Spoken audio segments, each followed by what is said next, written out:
KPCC അധ്യക്ഷ സ്ഥാനത്ത് നിന്ന് കെ സുധാകരനെ മാറ്റില്ലെന്ന് ഹൈക്കമാൻഡ്.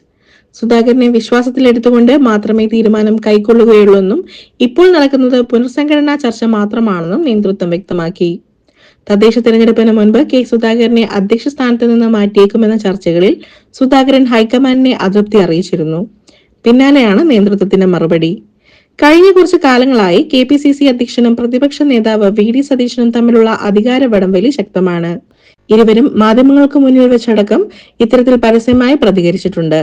ഇക്കഴിഞ്ഞ ദിവസങ്ങളിൽ രാഷ്ട്രീയകാര്യ സമിതി യോഗം മാറ്റിവെക്കുകയും സംയുക്ത പത്രസമ്മേളനം നടത്താൻ തയ്യാറാകാതിരുന്നതുമെല്ലാം ഇരുവരും തമ്മിലുള്ള തർക്കത്തിന്റെ തെളിവാണെന്ന് വ്യാഖ്യാനിക്കപ്പെട്ടിരുന്നു.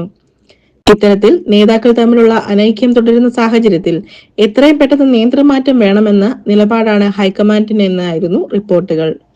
മാത്രമല്ല, സുധാകരന് പകരക്കാരനായി 6 പേരുകൾ തിരഞ്ഞെടുപ്പ് തന്ത്രജ്ഞനായ സുനിൽ കനോഗോലു നിർദ്ദേശിച്ചതായും റിപ്പോർട്ടുകളിൽ പറഞ്ഞിരുന്നു. ബെന്നി ബെഹനാൻ, അടൂർ പ്രകാശ്, കൊടിക്കുന്നിൽ സുരേഷ്, ആന്റോ ആന്റണി, സണ്ണി ജോസഫ്, റോജി എം ജോൺ എന്നീ തുടങ്ങിയ പേരുകൾ KPCC അധ്യക്ഷ സ്ഥാനത്തേക്ക് പരിഗണിക്കുന്നുണ്ടെന്നാണ് വാർത്തകൾ വന്നത്.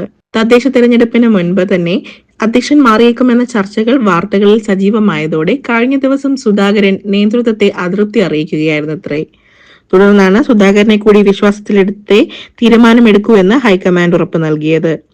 സംസ്ഥാനത്തിന്റെ ചുമതലയുള്ള സംഘടനാ ജനറൽ സെക്രട്ടറി ദീപാദാസ് മുൻഷി പുനർസംഘടനാ ചർച്ചകൾ മാത്രമാണ് നടന്നതെന്നും AICC നേതൃത്വം അറിയിച്ചു. അധ്യക്ഷനെ മാറ്റാൻ യാതൊരു ചർച്ചയും നടന്നിട്ടില്ലെന്ന് കഴിഞ്ഞ ദിവസം K മുരളീധരൻ പ്രതികരിച്ചിരുന്നു. സുധാകരനെ മാറ്റണമെന്ന ആവശ്യം തങ്ങളാരും ഉന്നയിച്ചിട്ടില്ലെന്നായിരുന്നു അദ്ദേഹം പറഞ്ഞത്. അദ്ദേഹത്തിന് യാതൊരു ആരോഗ്യ പ്രശ്നങ്ങളും ഇല്ലെന്നും മുരളീധരൻ പറഞ്ഞു. അധ്യക്ഷൻ മാറില്ല, അതേസമയം ചില DCC സെക്രട്ടറിമാരുടെ കാര്യത്തിൽ മാറ്റമുണ്ടായേക്കുമെന്നും മുരളീധരൻ കൂട്ടിച്ചേർത്തു.